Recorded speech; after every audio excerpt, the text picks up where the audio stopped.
Today, I want to share 5 real-life stories. All of this actually happened, and I'm telling these stories not just for interest, but to warn others, to show what bad choices or mistakes can lead to. Let these stories be a lesson for someone. Story 1.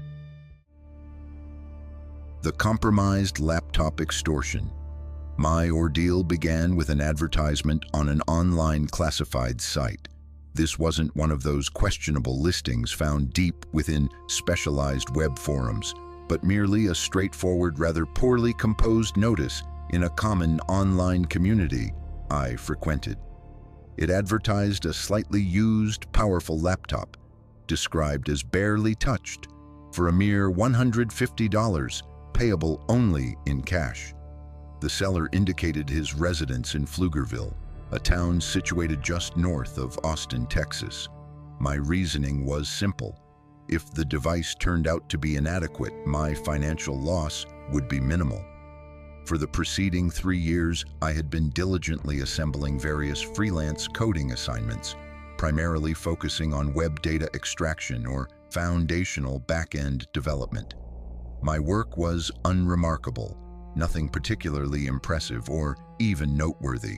However, my existing endurance notebook had been gradually failing, exhibiting increasingly long boot times and overheating even when idle. The prospect of losing a client in the middle of a project was simply unacceptable. I arranged to meet the individual at a drive-up fuel station located off FM 685, and immediately, something about his demeanor felt unsettling. He was excessively reserved, almost unnervingly composed, appearing to be in his mid-30s with tan skin and no discernible accent. Despite the intense 90-degree Fahrenheit heat, he kept his hooded garment pulled up. He presented the laptop, carefully enveloped in an old pillowcase, as if it were an exceptionally fragile item. It was a Vertex PC, a newer model than I had anticipated, boasting a rapid processor, a solid-state drive, and ample random access memory. When I inquired about the unusually low selling price, he merely offered a shrug and stated, "Got another one. This one's got a peculiar BIOS flaw, but it functions." Without waiting for my response, he quickly entered his dusty Corolla and sped away. I immediately powered on the laptop within my vehicle to confirm it was operational. It functioned perfectly, featuring a clean installation of its operating system, with no apparent irregularities. My initial intention was to completely erase its contents upon returning home, but I neglected to do so. This proved to be my initial misstep. I rationalized that I would perform the wipe later after completing the migration of a React application for a client based in San Antonio. I proceeded to install several essential development tools, including Code Editor Pro, Version Control Hub, and API Explorer, and then connected my Global Sync account to retrieve project files from my cloud storage. The laptop performed flawlessly, running without any discernible lag or interruptions. I continued to use it extensively for 3 consecutive days and nights until I began to observe something peculiar. My webmail account generated a sign-in notification originating from Taiwan, followed by another from Argentina. Multi-factor authentication subsequently ceased functioning, rendering me locked out of my account. My immediate assumption was a faulty software extension or web browser add-on.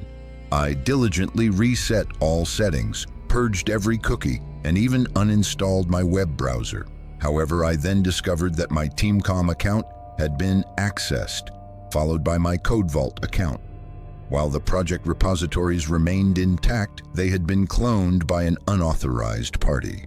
My Cloud Host Services console revealed the creation of 2 new users under the billing section, one designated Temp001 and the other Backup SVC. Overwhelmed by panic, I immediately disconnected the Ethernet cable, as I was still utilizing a wired connection due to issues with my wireless module. I then powered down the laptop and removed its battery. I could distinctly feel the skin on my scalp constricting, and my jaw became unclenching. I dedicated the entire following day to meticulously examining my codebase and my personal habits, searching for any potential vulnerabilities I might have inadvertently exposed.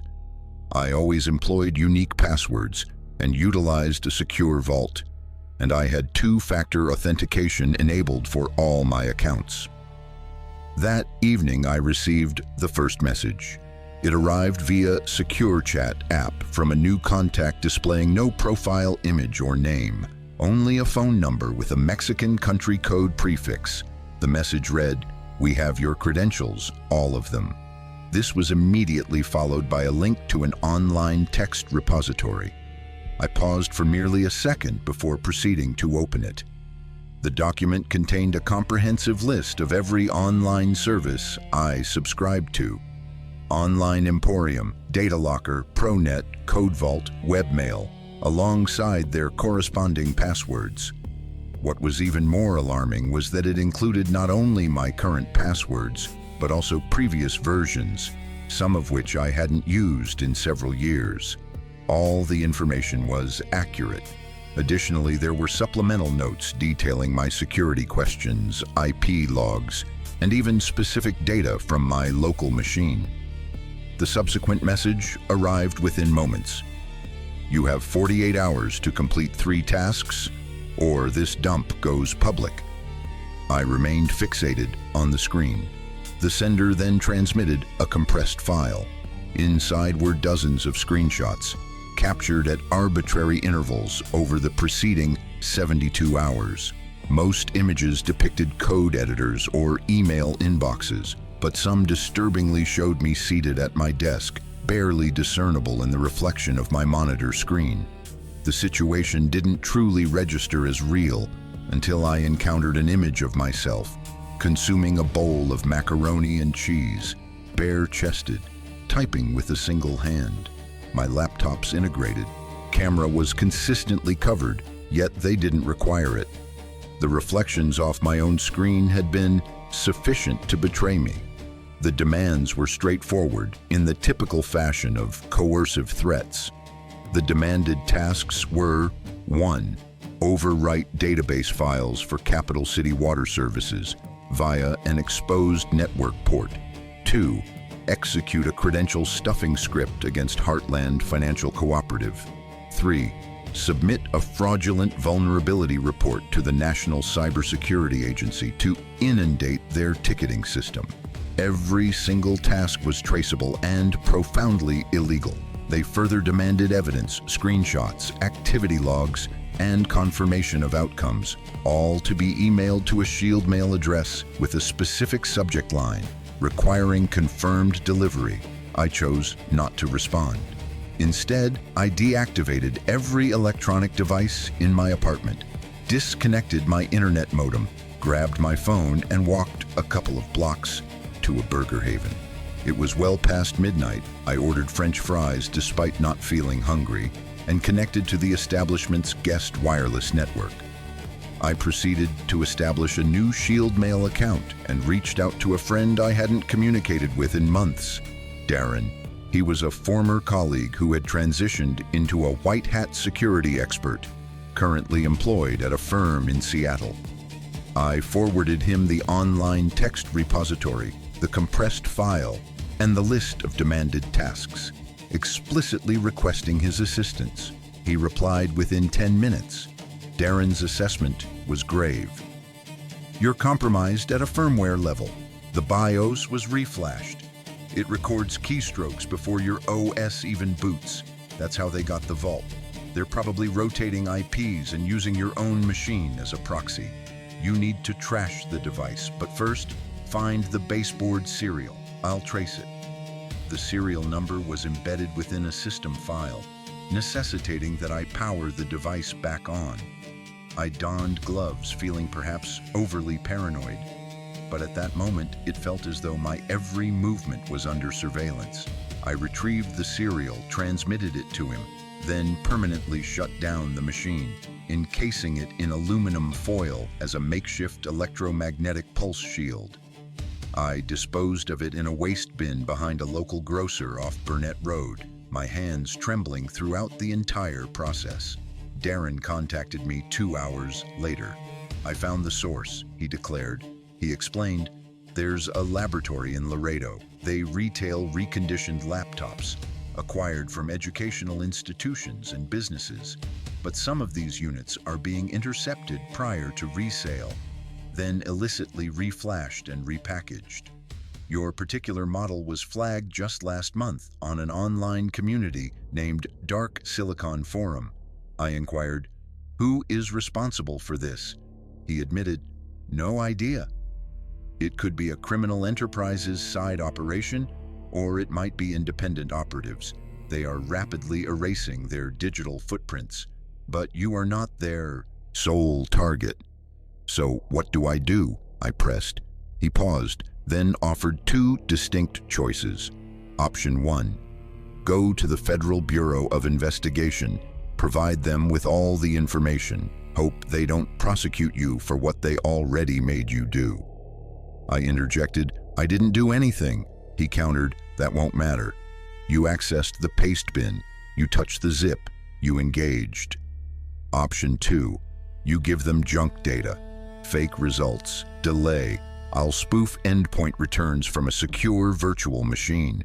It'll look legitimate long enough to buy you time, but you're going to have to move fast and stay offline as much as possible.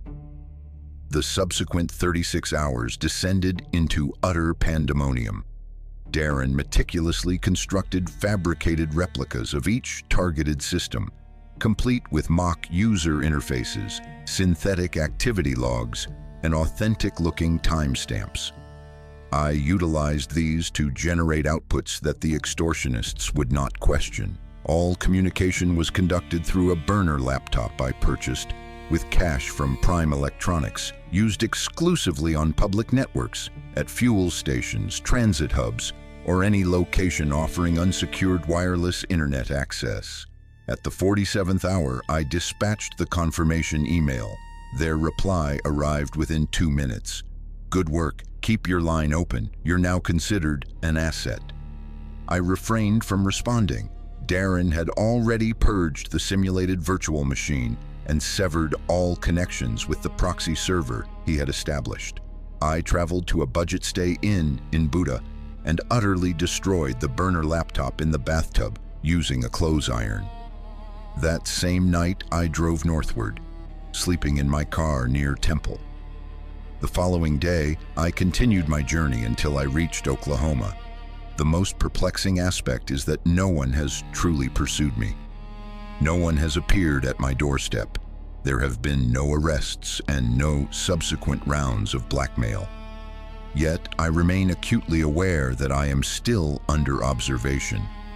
One simply does not disengage from individuals of that nature. The malicious software embedded in the BIOS was not an amateur script. It was engineered to vanish the instant any attempt was made to trace it. This implies significant infrastructure and considerable financial backing. It has now been 3 months. I no longer actively use computers, not in the traditional sense. I accept coding assignments exclusively for cash from individuals I trust and personally deliver the work on encrypted flash drives. There is no email, no code vault, no cloud storage involvement. Occasionally, when I enter a fuel station or a casual diner, I experience it, the sensation of an unseen thread tightening, as if the moment I lower my guard, they will forcefully draw me back in. But I am alive. That is more than many individuals who believed themselves clever enough to outwit the system can claim. Story 2. The evolving live stream horror. I initially had no intention of profiting from it. The whole Red Room phenomenon began as a mere jest. It was late in my sophomore year during winter break, and every acquaintance I had was either back home or incapacitated somewhere southward. I, however, found myself marooned in Athens, Ohio. barely subsisting on a part-time job at a 24-hour drive-up fuel station on East State Street, combating a pervasive boredom that compels one to engage in foolish activities. The internet had always served as a constant backdrop in my life. Forum Hub, Clipstream, and a few commune space groups. But that winter, I stumbled upon a peculiar corner of the web, a small yet highly dedicated live streaming community. They referred to themselves as observers. They weren't seeking cheap jump scares or fabricated screams, they craved authenticity. One streamer would investigate derelict hospitals at 2 in the morning. Another would force entry into crawl spaces beneath abandoned residences and leave their microphone recording overnight. It was a subdued form of horror, intimately delivered, and the more mundane it became, the more enthralled they were, perceiving it as more genuine. Consequently, I launched my own streaming channel purely for amusement. I christened it Below the Exit Sign, a rather cringeworthy title, I admit. I utilized my visionary smartphone, propping it up on a chipped kitchen timer, and proceeded to explore partially collapsed storage facilities on the outskirts of town, whispering descriptions and tapping on walls with a metal straw for dramatic effect. Initially, perhaps 8 viewers tuned in, then 20. Then, one particular night, I had over 200 individuals actively participating in the chat who were incessantly sending heart and drop emojis and exhorting me to keep going as if I were some kind of digital content prophet. Financial compensation followed. It wasn't a substantial amount, but it was enough for me to resign from my gas station employment. That's when I began to intensify my efforts. I sought out more challenging locations and attempted riskier entries. On one occasion, I ascended to the uppermost floor of an antiquated fraternity house that had been officially condemned after a methamphetamine laboratory fire. On another night, I painstakingly squeezed through a fractured HVAC vent beneath the venerable Athens Mental Health Center, the one subsequently integrated into the university's Ridges complex. That particular stream garnered over 1,000 live viewers. People adored it, yet they perpetually demanded more. A user identifying as Near Zero Signal commenced donating a significant amount of money aggressively, $50, $75, and on one occasion, even $100. Their messages were consistently enigmatic, containing phrases such as, "Close your eyes and count to 30, or "Try going where there's still heat." Another time, they remarked, "The real red rooms aren't online, they're behind you." I dismissed these comments with a laugh, assuming most of my followers were merely role-playing enthusiasts, edgy university students, or idle internet lurkers in basements. I considered it all an integral part of the game. Then events took a bizarre turn. It was the middle of February, and heavy, wet snowfall had blanketed Athens that week, accumulating in drifts against dormitory doors. The campus was eerily silent. I was sequestered in my single room at Bremley Hall on the 5th floor, with a view of the parking lot. It was an unassuming space, just a twin bed, a scarred desk, and a clunky heater that never truly functioned. My roommate had relocated the previous semester, and no one had been assigned to the vacant bed, leaving me with the entire room to myself. That night, I decided against going out. It was too frigid. I simply initiated the stream indoors, directing the camera around the dorm room, humorously commenting on spectral presences within the HVAC system. The chat was unusually active, far more so than typical. Someone posted, "Near Zero Signal, you're not alone tonight." I typed back, "LOL, okay." Then another user divulged my precise address, the full dormitory name, room number, floor, vent crawl 882, Bremley 5C, Bet. More users followed suit, offering variations. Some were incorrect, but a few were exact. The amusement quickly dissipated. I terminated the stream, unlisted the video, and disabled the chat. Minutes later, a knock sounded at my door. It wasn't the casual, familiar rap typical of other students. Instead, it was soft, deliberate, consisting of 4 short taps, followed by silence. I did not answer. The knock recurred, replicating the identical pattern. I peered through the peephole, but no one was visible. The hallway light flickered as it always did, emitting a quiet hum and casting perplexing shadows. I left the door securely locked, extinguished my lights, and waited. The knocking did not resume. However, the next morning, a padded envelope lay on the floor outside my door. It bore no return address or label, only my room number inscribed in permanent marker. Inside was a fundamental set of lock-picking instruments, not the inexpensive kind found on online marketplaces, but clean, professional-grade tools, akin to those seen in a crime scene evidence bag. I reported the incident to the campus police. They completed a form, inquired if I had orchestrated the prank myself for content, and then instructed me to dispose of the tools and notify them if it happened again. It did, 2 days later. This time, the envelope contained gloves and a headlamp. Another knock occurred that night, identical in pattern. I found myself unable to sleep. I ceased streaming, deleted my channel, and deactivated my Commune Space account. Yet they persisted. Packages arrived every morning, a pry bar, a USB thumb drive, bolt cutters. I did not open the last one. I simply stared at it as it rested on the common room floor, weighty and tightly secured with electrical tape. I compulsively checked the peephole, my gaze fixed on the hallway. Every person who passed seemed unnatural, moving too slowly, too quietly, as if they were not genuinely walking. They were waiting. I borrowed a friend's vehicle and drove 3 hours home to Cleveland. I stayed with my mother, revealing nothing to her, claiming I was unwell. She continuously offered me soup, and I continuously struggled with insomnia, but they were aware. 2 nights subsequently, I checked my personal email, an account entirely unconnected to my streaming channel. I only checked it once, unable to explain why. There was a message with the subject line, "Why'd you leave the lights off?" The body of the email contained a single photograph. It had been taken from outside my dormitory window, specifically my actual room on the 5th floor. The lights in the photo were off, yet I was clearly visible in the frame, standing at the window despite the fact that I had not been there for days. I stared at that photograph for over an hour, attempting to persuade myself it was an old image, perhaps from an earlier stream. However, my hair in the photo was different, shorter, and I was wearing a hooded sweatshirt I had purchased only 2 weeks prior.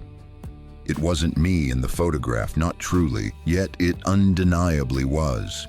I drove back the following day. I couldn't explain my compulsion, not even to myself. I simply knew I had to revisit the room. The campus felt distorted, as if the streets had subtly shifted and the angles were askew. Burnley Hall stood, a gray, unattractive, indifferent structure. The 5th floor lights remained dark. I used my student identification to gain entry. Nothing appeared to have changed. All my possessions were still there. The window was locked and the heater continued its futile hum. But then I noticed the closet. It wasn't fully open, but something about it was amiss.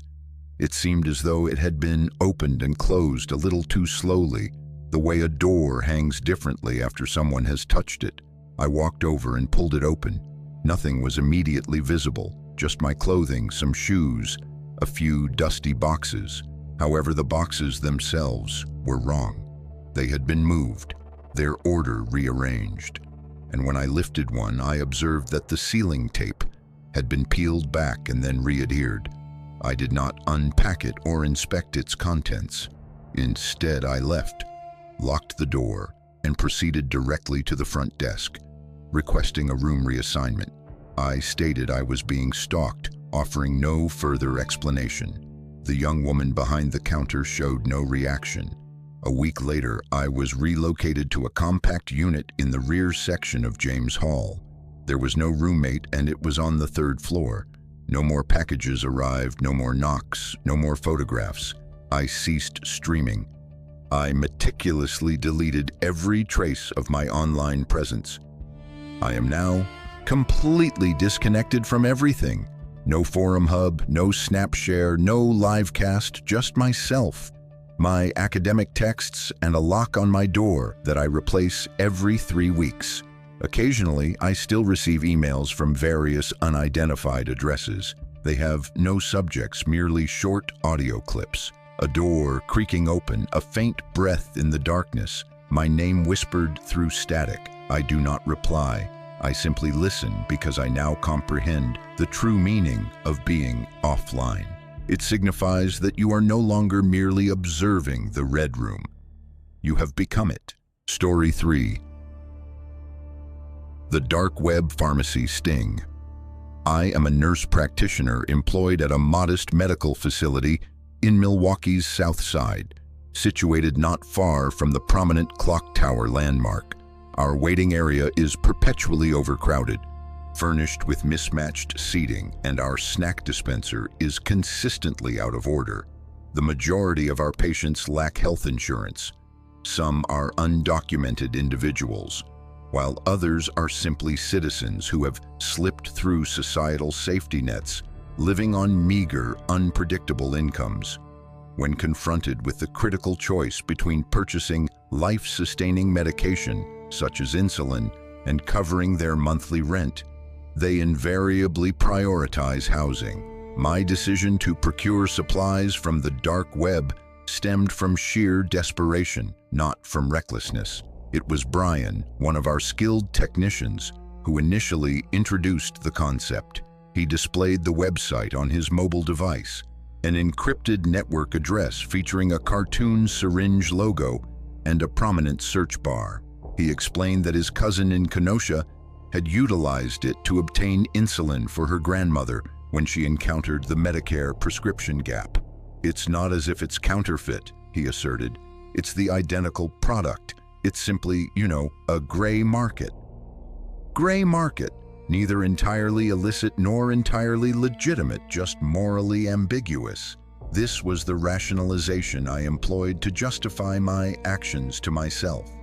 My initial order comprised 3 vials. They arrived in a compact white container, securely encased within vacuum-sealed plastic. There was no branding or accompanying receipts. The vials appeared perfectly legitimate, visually indistinguishable from those we routinely acquired through our conventional supplier prior to the dramatic price escalations. We began to administer them discreetly. We informed patients they were complimentary samples, which was not an outright falsehood. They expressed their profound gratitude, regarding us as benevolent figures. One man wept, declaring that I had preserved his limb. That particular moment deeply resonated with me. By the 4th month, my ordering frequency had become regular, perhaps a dozen vials every 3 weeks. We meticulously stored them in our clinic's refrigerator, beneath a paper towel-lined tray designated Donate. I maintained detailed records, diligently tracking batch numbers, and ensured they were immediately refrigerated upon their arrival. I genuinely believed that my actions were beneficial to people, and I still hold that conviction. However, the most recent shipment arrived differently. It was early February, exceptionally cold, with sidewalks crusted with salt and gutters frozen solid. I arrived at the clinic early that morning around 6 a.m., hoping to prepare patient charts before the first scheduled appointment. The clinic was quiet and dim, save for the low hum of the beverage machine in the hallway. I discovered the package on my desk. It was the same padded envelope, devoid of a return address. I opened it, and a wave of nausea washed over me. Each vial was individually wrapped in clear plastic, but their tops were sealed with red tape, the kind bearing the inscription "Federal Evidence" in bold block letters. This was not a mere sticker, but actual tamper-evident tape. There were also small white labels boldly stating Law Enforcement Case File 7021C. Each vial possessed its unique numerical identifier. I initially thought it might be an error. Perhaps someone had repackaged outdated stock. I picked up my phone and telephoned Brian. He did not answer. I sent him a photograph of the tape, accompanied by a single word, WTF. There was no reply. I stood there for approximately a full minute, attempting to formulate a plan. I considered discarding them, pretending the package had never arrived. But what if it was being monitored? What if someone was observing the delivery?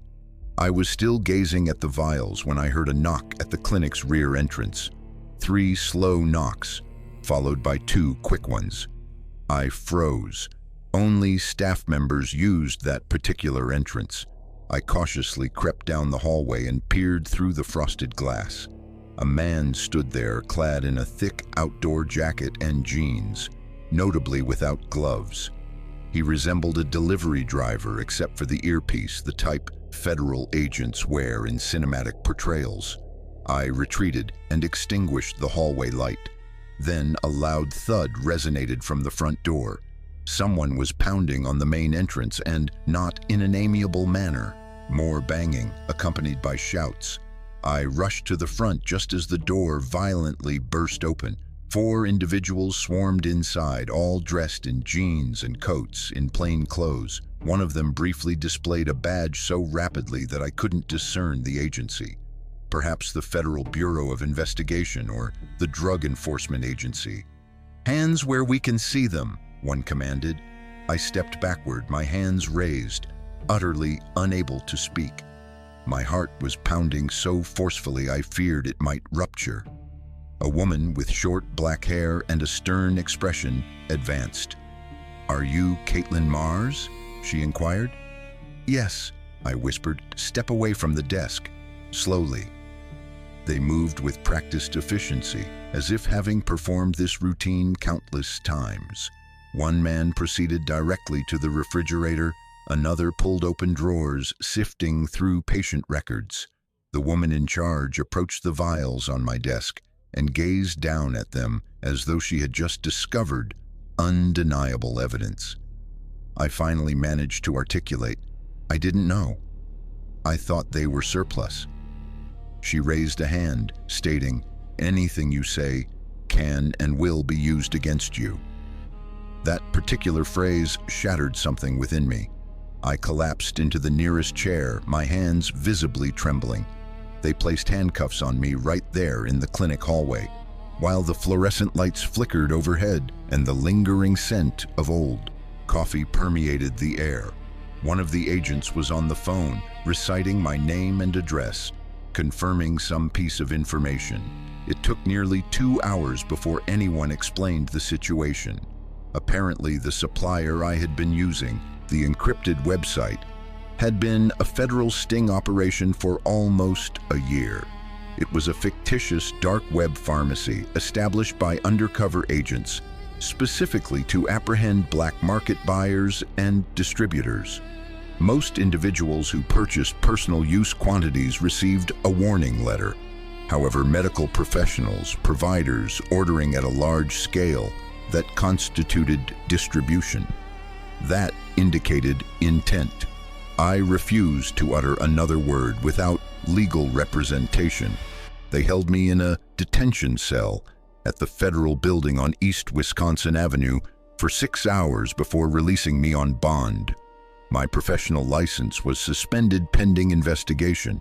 I was compelled to surrender my phone, my laptop, and even the keys to the clinic.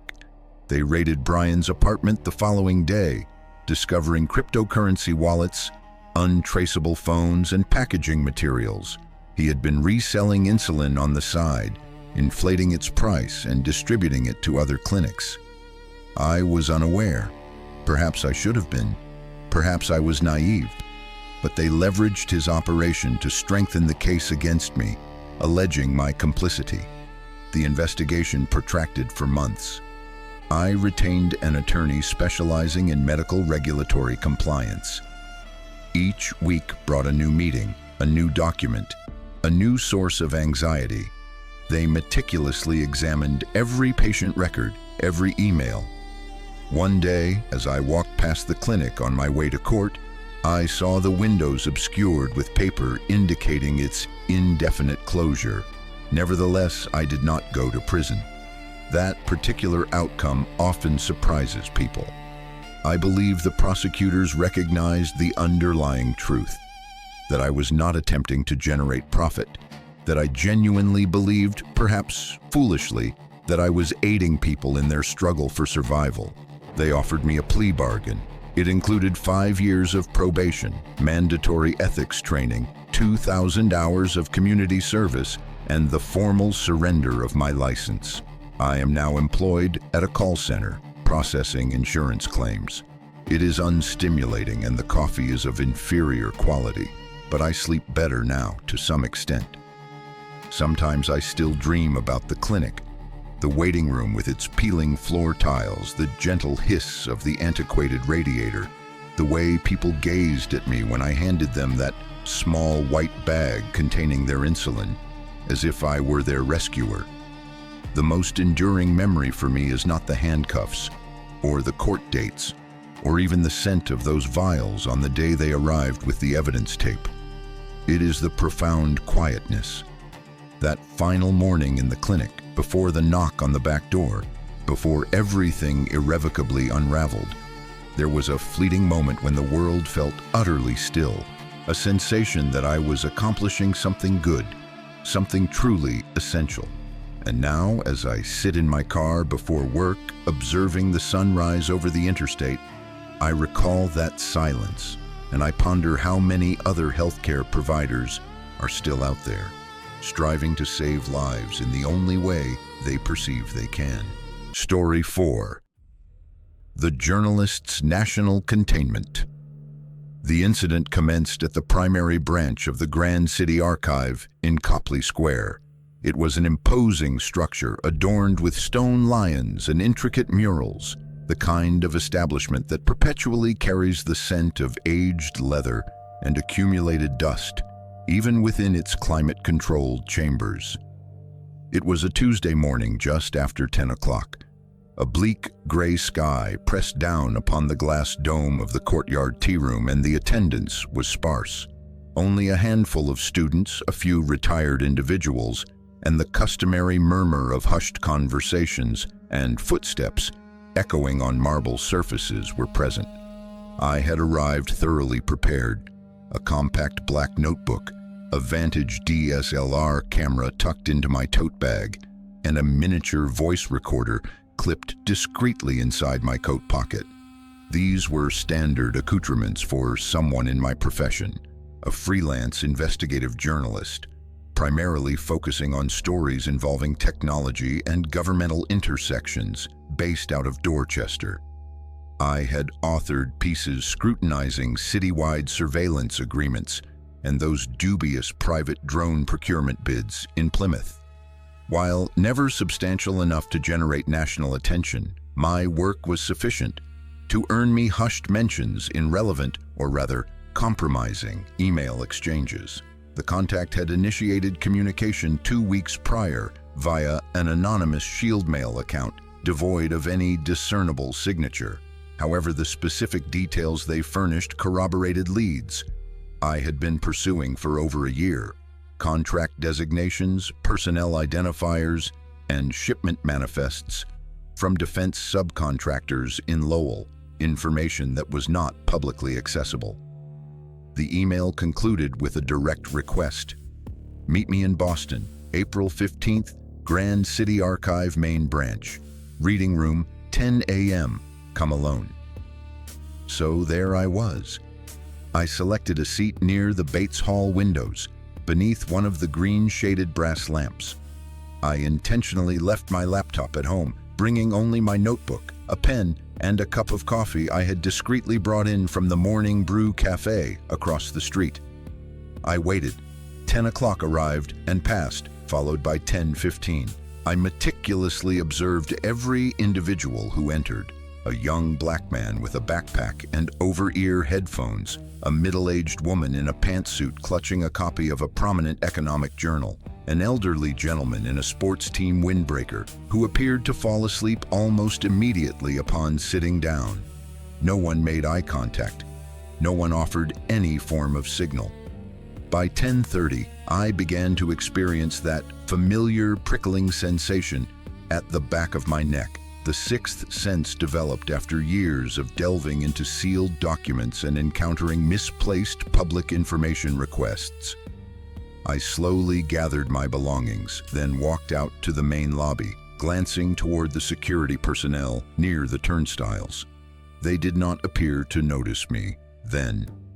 Outside, I retrieved my phone to compose a message to the contact using an encrypted messaging application.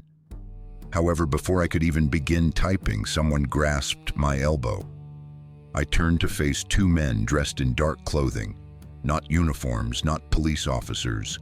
One was a white male in his 30s, possessing the physique of former military personnel. The other was Latinx, perhaps in his early 40s, cleanly shaven and composed, both wearing earpieces that curved behind their ears like coiled wires. "Miss Keene?" the white man inquired. "Who's asking?" I retorted. He offered no verbal response, merely nodding to his companion, who produced a laminated identification badge from inside his coat. It was not a government-issued badge. It bore no official seal or agency name, only a blue triangle and a series of numbers. "We need you to come with us," the man stated. "Just a quick debriefing. It's about your source." My stomach plummeted. "What source, ma'am?" "Now." I quickly surveyed my surroundings. A dozen people walked past the library's arched doors, none seemingly acknowledging our presence. They guided me, not forcefully, but with resolute firmness, toward Boylston. An unmarked black Pioneer van was parked against the curb, displaying no visible license plates. "This is illegal," I declared. "I haven't—" "Not under National Containment Authority jurisdiction, ma'am. You've been flagged," the man interjected. They opened the side door. The interior was lined with black mesh and smelled distinctly of industrial cleaning solution. There were no windows in the rear. I should have attempted to flee, should have screamed, but fear induces peculiar reactions. It causes hesitation, fosters a desire to believe someone else will intervene, that the situation isn't as it appears. I entered. They closed the door behind me. There were no conventional seats in the back, only a bolted bench along one wall and a small mounted camera positioned in the corner. As the van began to move, I fumbled for my phone, but there was no cellular signal. The walls were likely designed to block such transmissions. The white man, who introduced himself as Clean, sat opposite me. The other individual remained in the front compartment. "Where is the person I was scheduled to meet?" I asked. "She was intercepted," Clean replied. "Intercepted?" I repeated. "Your source's clearance level was well above yours. She violated multiple internal firewalls contacting you. That means you're now a variable." I stared at him. "What agency are you affiliated with?" He offered no answer. "Where exactly are we going?" Still no answer. After 20 minutes, however, we exited the highway and drove into what appeared to be a business park in Braintree. One of those nondescript expanses of low-slung concrete buildings with numbered entrances and no external signage. We pulled into a loading bay situated between two closed roll-up gates. Inside, the air was cold. They escorted me into a small room containing an overhead camera and a metal table. There were no handcuffs, no chains, nothing overtly threatening, yet the profound silence, the sterile environment felt even more unnerving. I sat down. Klena stood near the door. The other man finally spoke. "We're going to ask you some questions.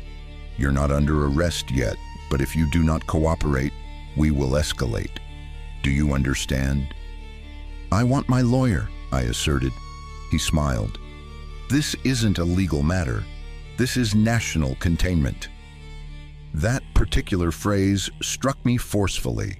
I had encountered it once before in a redacted contractor memorandum originating from a military base, a policy document concerning discretionary neutralization protocols. "What do you want?" I asked. The interrogation commenced simply. How long had I been in communication with the source? What additional information had she provided me? Had I created copies or uploaded anything to cloud storage? I fabricated a story, claiming I had only received the initial message 2 days prior, that it was vague, and that I had not disseminated it. They did not believe me, but they refrained from pressing the issue further, not yet. After approximately an hour, they departed, leaving me alone in the room. The lights subtly dimmed, not dramatically, but just enough to distort one's perception of time. There were no windows, no clock, no sound except for the soft clicking adjustment of the camera lens. I have no recollection of how long I remained in there. Perhaps 2 hours, perhaps 6. They returned, this time carrying a tablet device. Kline held it up and tapped the display. "This is facial recognition data from the Grand City Archive main branch. Today, it captured you entering through the Marble Arch. We performed a real-time scan," he explained. "You were tagged under 4 separate threat databases. That's not something we decide. That's automated machine learning classifiers based on your communications, your publications, your proximity to known dissidents." "I'm a journalist," I stated. He tilted the screen. "You're a node." That word sent a shiver down my spine, reducing me to merely a point in a diagram, a junction connecting data streams. They displayed more footage, blurry, low-resolution captures of me at public demonstrations, at government hearings, at press events, all cross-referenced with other individuals, people I did not know.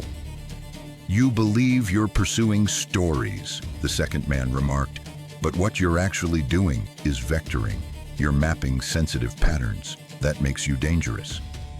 They did not explicitly threaten me. There was no need. The implication was unambiguously clear. If I did not cease my activities, if I did not vanish quietly, there would be severe repercussions. They presented me with a document to sign, a non-disclosure agreement, extensive and legally dense, yet notably lacking any actual agency heading, bearing only the initials NCA at the top. I refused to sign it. I am uncertain if they anticipated this refusal, but after several minutes of silence, they exchanged a glance, and then Kline nodded. "She's low priority now," he stated. "Let her walk." They drove me back to Boston, dropping me off near the seaport, a full 5 miles from my point of abduction. It was already dark by then. My phone had power, but still no signal. When I finally managed to connect to a public wireless network, I discovered over 60 unread messages. Half were spam. The remainder were from unrecognized contacts, burner accounts that auto-deleted themselves. I returned home, extracted the hard drives from my computer rig, and transferred all data into encrypted storage. Then I booked a week-long retreat in the Berkshire Mountains, a place devoid of cellular service, offering only trees and the biting April wind.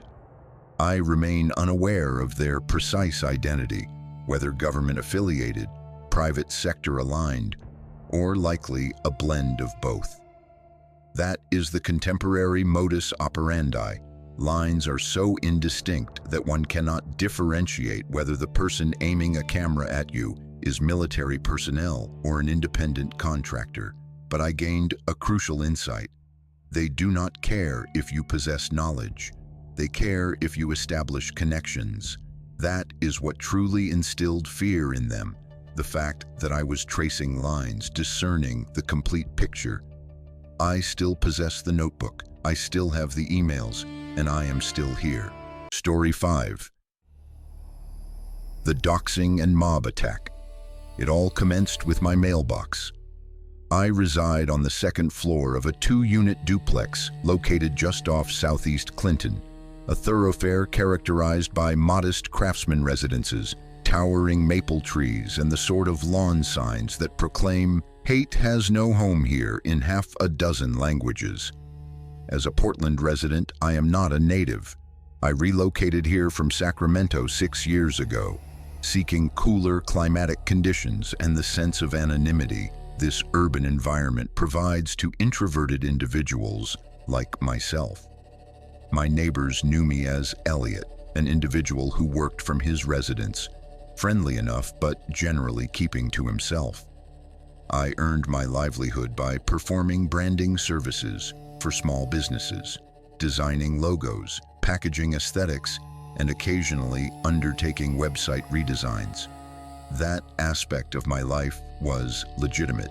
What they remained oblivious to was that after midnight, I would log onto specialized forums on the dark web under the pseudonym Pallet Jack, peddling counterfeit identification documents to financially struggling students, freelance workers, and occasionally individuals possessing a slightly more dangerous edge than I preferred. Yet I asked no questions. I simply fulfilled the orders. My products featured clean lines, realistic holographic elements, and scannable barcodes, the kind of convincing forgeries that would make doormen squint, sigh, and ultimately grant entry. I exercised extreme caution. I processed everything through a dedicated air-gapped machine, completely isolated from my main network. I laundered payments using cryptocurrency mixers that incurred substantial fees but left no discernible trace. I never uploaded personal photographs, avoided any IP address leaks, and shared no personal details. I maintained my operational boundaries and deliberately avoided pursuing high volume. This meticulous approach allowed me to sustain my illicit activities for 4 years. Then someone dispatched a letter to my downstairs neighbor. It was a Thursday morning. I descended the stairs to retrieve a package, and Mr. Heron, the occupant of the ground floor unit, a retired military veteran with a discernible limp and an innate intuition for suspicious occurrences, beckoned me over with a grim expression. "Did you receive anything similar?" he inquired, extending an envelope. The paper was of cheap quality, the kind purchased in bulk from a business supply store. There was no return address, only his name and resident hastily scrawled in permanent marker. Inside was a single sheet of paper bearing blocky computer-printed text. No logo, no signature, just the chilling message: "Do you know who lives above you? This man is a pedophile and child trafficker. He uses the dark web to sell illegal documents to criminals. Keep your children safe." My heart violently pounded in my chest. I scanned the text again, the words blurring before my eyes. Mr. Harland observed me intently, forced a feigned laugh. "What on earth is this?" He did not smile. "That's precisely what I'm asking you," he countered. I shrugged. "Sick prank, I suppose." "Jesus. Do you have enemies?" he queried. "Not that I'm aware of," I replied. He did not press the matter further, yet I could acutely feel his gaze tracking me as I ascended the steps. The hairs on the back of my neck stood on end. I closed the door behind me and locked it, a habit I never indulged in during daylight hours. I tore into my own mail. Nothing appeared suspicious. However, I immediately checked my Guardian Cam security feed, one of those units positioned above the entryway, and rewound the footage to the previous night. Around 2:30 in the morning, a man wearing a hooded garment leisurely strolled up to the stoop, deposited something into both mailboxes, and then departed. He did not look at the camera. He was too tall to be a local resident, possessed no dog, and no bicycle, just a calm, deliberate delivery. I did not recognize him. By 3 o'clock that afternoon, 3 more neighbors had received the identical letter. Mrs. Yang across the street, who managed a daycare center, the couple next door who had recently adopted a baby, and even Gabe, the high school student I occasionally hired to rake leaves, appeared pale and wide-eyed, inquiring, "Dude, is this real?" The situation was unraveling with alarming speed. That night, I logged into the vendor board, a clandestine dark web marketplace where serious operators trafficked in everything from forged identification to untraceable mobile phones and ransomware toolkits, and examined my profile. It was gone, not merely banned or deleted, but replaced. My established pseudonym, Pallet Jack, was now linked to a new profile picture, a blurry, long-lens photograph of me carrying groceries in front of my building. Someone had performed a doxing attack against me. The biographical section now read, "Sells IDs torpedoes, caught and exposed. Ask his neighbors." Below this text were direct links to my actual name, home address, phone number, and even my voter registration information. The message was unmistakably clear. I was finished. And worse, someone had made it deeply personal. I spent the entire night attempting to mitigate the damage. I meticulously scrubbed all my electronic devices, erased the contents of the air-gapped rig, incinerated my USB drives, and poured acetone over a stack of blank identification cards in the bathtub. I transferred all my stealth coin to a cold wallet, which I then encased in aluminum foil and duct tape, intending to conceal it in the tire well of my vehicle. Everything non-essential was packed into a duffel bag. I believed I had perhaps 12 hours before the situation escalated. I was gravely mistaken. Around 10 o'clock the following morning, a dilapidated Horizon sedan slowly traversed the block, moving at an exceptionally sluggish pace with 3 men inside. I observed them from behind my curtains.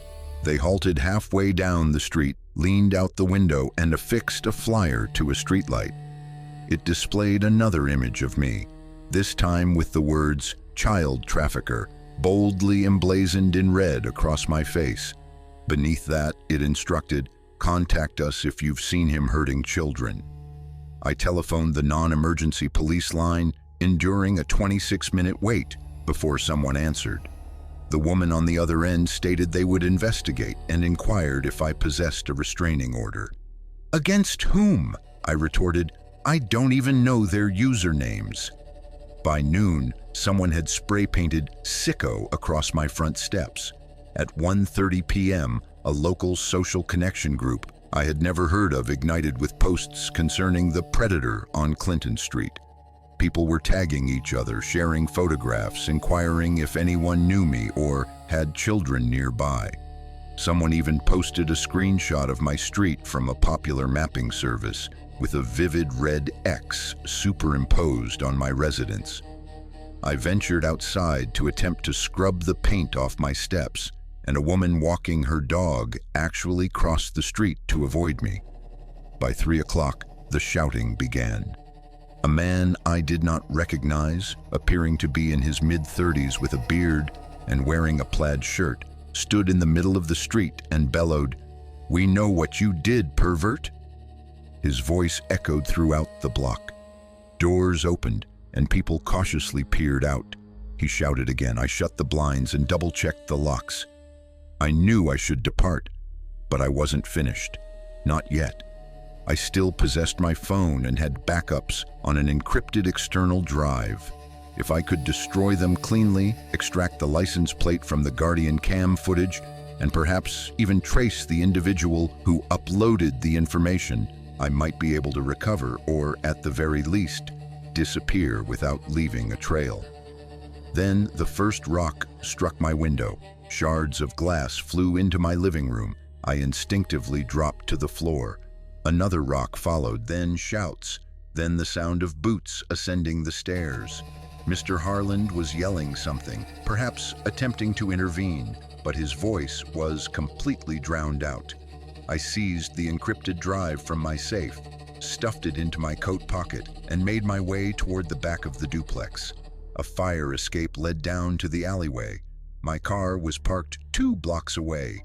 As I cautiously opened the rear window, I heard the front door splinter. They were inside. I did not look back. I descended onto the fire escape, scrambling down the metal rungs, my hands scraping against rusted edges. At the bottom, I sprinted through the alley, past compost bins and chain-link fences, my heart pounding like a jackhammer. I cut left, then right, keeping to the side streets. I finally heard sirens in the distance, but I wasn't lingering to ascertain if they were responding to me or to the individuals ransacking my apartment. By the time I reached my car, I was drenched in perspiration. I discarded my phone in a trash receptacle behind an Asian bistro, retrieved the foil-wrapped cold wallet from the tire well, and merged onto Division, blending seamlessly with the traffic as if I hadn't just escaped a siege. I drove eastward through Gresham, past the Columbia Gorge, continuing until the city lights receded behind me, and all that lay ahead was the expansive high desert of eastern Oregon. I still have no knowledge of who perpetrated this act. It could have been a rival vendor, one of my former clients, or perhaps someone I had rejected who decided to punish me for a past I never truly engaged in. All I definitively know is that it was not arbitrary. Someone invested significant effort. They uncovered my name, my photograph, my address. They printed flyers, established online profiles, dispatched letters, and made physical appearances, all for the singular purpose of transforming my own neighbors into a weapon. They had no need to provide proof. They merely had to point an accusatory finger and utter the precise word. And once that word is released, nothing else holds any significance.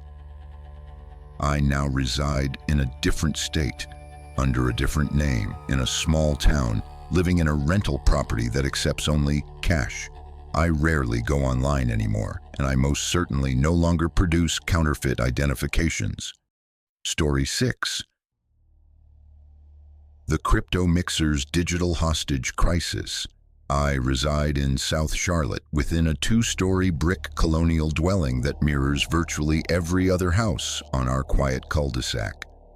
My neighbors consist of pediatricians and marketing executives, and we all frequent the same overpriced coffee establishment near Rhea Road, the one characterized by its rustic decor and faux reclaimed wood counter. I volunteer as a coach for the Junior Baseball League, and my spouse presides over the Parent-Teacher Association. On the surface, we embody normalcy. Beneath this facade, however, I generate my actual income by laundering cryptocurrency. This is not for international criminal organizations or terrorist factions, but rather for individuals who have accumulated excessive wealth from trading digital collectibles and wish to avoid the scrutiny of the Tax Oversight Bureau. I operate a mixing service, a privacy-enhancing tool, technically, that funnels digital currency through hundreds of fictitious wallets and private keys, thereby obscuring both the origin and destination of the funds. This endeavor began as a mere pastime. I would tinker with Python programming after my children had retired for the evening, a glass of fine bourbon in hand, devising more efficient methods to fragment and reassemble anonymous transactions. Eventually, I began receiving inquiries through encrypted online forums and managed to pocket a respectable commission. I steadfastly avoided handling dirty funds. I adhered to strict personal regulations. Clean money in, clean money out. No proceeds from illicit substances or arms dealing. If I detected even the slightest hint of questionable origin, I immediately disengaged. I convinced myself that this adherence to principles made me superior to other operators. However, all of these carefully constructed safeguards and precise boundaries collapsed last Tuesday. It commenced at 6:48 in the morning, precisely 2 minutes after my alarm clock sounded. My wife, Heather, was already in the shower, and the room was filled with the scent of citrus shampoo and warm steam. I sat up, rubbed the sleep from my eyes, and performed my usual morning ritual, checking the feed from our HomeView security system. The application opened normally, but instead of our driveway, I was confronted with a blurry overhead perspective of what appeared to be a school cafeteria. Children with backpacks were forming a line for something. A timestamp was visible in the corner, indicating it was a live feed. I stared at the image for several seconds before recognizing the shirt, bright orange with a cartoon T-Rex on it. That was Jonah's favorite. I bolted upright, my heart violently pounding against my ribs. I swiped back to the application's home screen, then reopened the HomeView camera. The same feed reappeared. I checked the URL bar and the settings. Everything appeared legitimate. It was undeniably my HomeView account, my application. Yet someone had illicitly commandeered the feed and replaced it with a live broadcast from my child's school. Then a message materialized on the screen. Unlock wallets, all of them. 60 minutes or they start bleeding. Heather entered, towel drying her hair. I hastily locked the screen. "You okay?" she inquired. "You look pale." "Didn't sleep," I mumbled, heading towards the bathroom. I turned on the water, locked the door, and braced my hands on the sink. My phone vibrated again.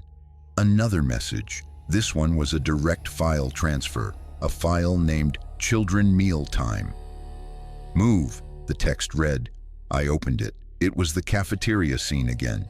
The camera clumsily panned to a cluster of tables, zooming in too rapidly, as if someone was remotely controlling a pan-tilt zoom camera.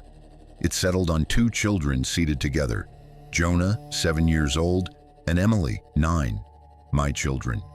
They were eating cereal, smiling, completely oblivious to the dire situation. A man in a black janitor's uniform slowly crossed behind them, pushing a mop bucket. He glanced at the camera. He had a beard, a shaved head, and the most lifeless eyes I had ever witnessed. My phone vibrated once more. 57 minutes, you can save them. Just open the gates. The wallet addresses listed in the message. I recognized some of them, burner wallets I had intentionally isolated. They were toxic, carrying too much risk. One of them had been flagged in a federal cybercrime investigation 6 months prior. I had never touched it. It wasn't worth the exposure. But now the price was my children. I spent the next 10 minutes desperately attempting to trace the camera's source. Whoever this individual was possessed profound access, not merely to my HomeView system.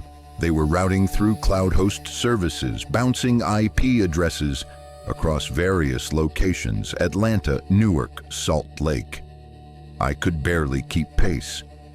Every second I squandered digging felt like a second my children drew closer to that man with the mop.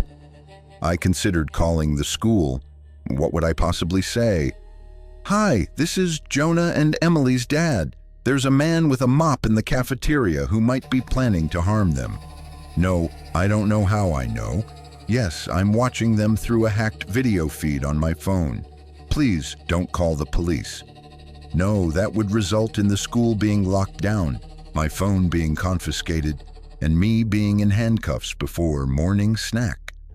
My hands trembled as I began to open the wallet keys. My cryptocurrency mining rig was located in the basement, secured by a lock and a biometric scanner. I informed Heather that I would be working from home that day, claiming something significant had arisen. She frowned but assented. The children had already been picked up by the school bus.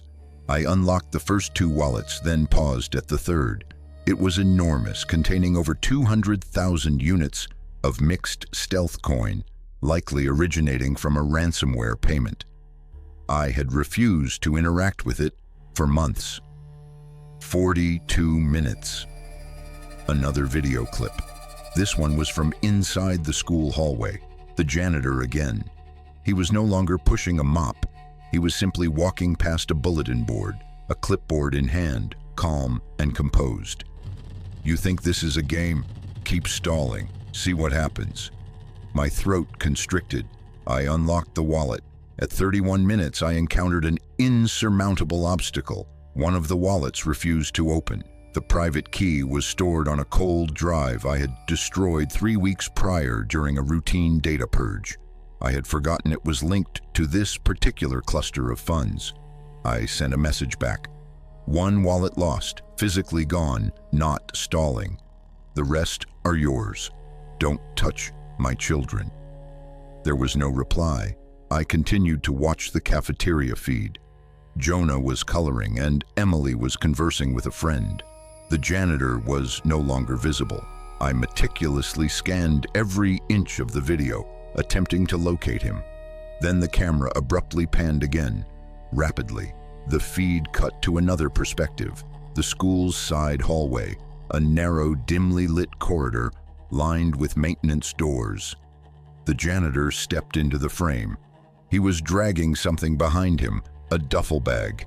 He unzipped it, extracting something black and metallic. It was not a firearm, but bolt cutters.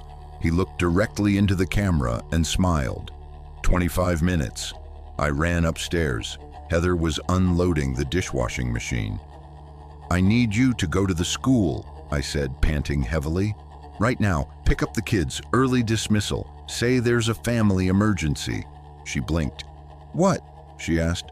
"Please just do it. Tell them their dad needs them." "Home right away." Her eyes searched mine. I am unsure what she perceived there. Perhaps the raw panic, perhaps the tears welling behind it. But she nodded. "I'll be back in 20, she affirmed, grabbed her keys, and departed. I observed the feed continuously. The camera jumped again. Now it was an exterior view showing the back of the school. The janitor stood beside a metal service door, bolt cutters in one hand and a radio in the other. Then I heard it, a crackling sound from my phone's speaker, a new voice, distorted and slow. "You're too clever, Alan. Too careful, but not careful enough. You leave a trail. You pretend to be a ghost, but ghosts don't raise kids." "Who are you?" I demanded into the phone. The voice disregarded my question. "Tick-tock, 15 minutes, one wallet missing, one tooth per minute if that number doesn't change." Then I heard screaming, not from the video feed, but from the hallway outside the cafeteria. Children scrambling, a teacher yelling. The camera feed flickered and then cut to static. I ceased breathing. Then, just as abruptly, the feed resumed, this time from outside, from the school parking lot. I saw Heather's sport utility vehicle pulling up. I saw her exit, walking swiftly toward the front office. I saw the janitor observing from across the street. Then the screen went black. My phone vibrated one final time. "Smart man, you just bought yourself a delay, but don't go thinking it's over. One missing key, one mistake. Next time I won't be this gentle." No signature, no trace, no link. I dismantled the mixer that night, incinerated every storage drive, wiped every digital ledger, spending hours ensuring every vestige of that former life was utterly eradicated. My children never became aware. Heather still remains oblivious, but I am not. And every morning, before my alarm clock activates, I still instinctively check the home view feed, not for my driveway, but for a cafeteria.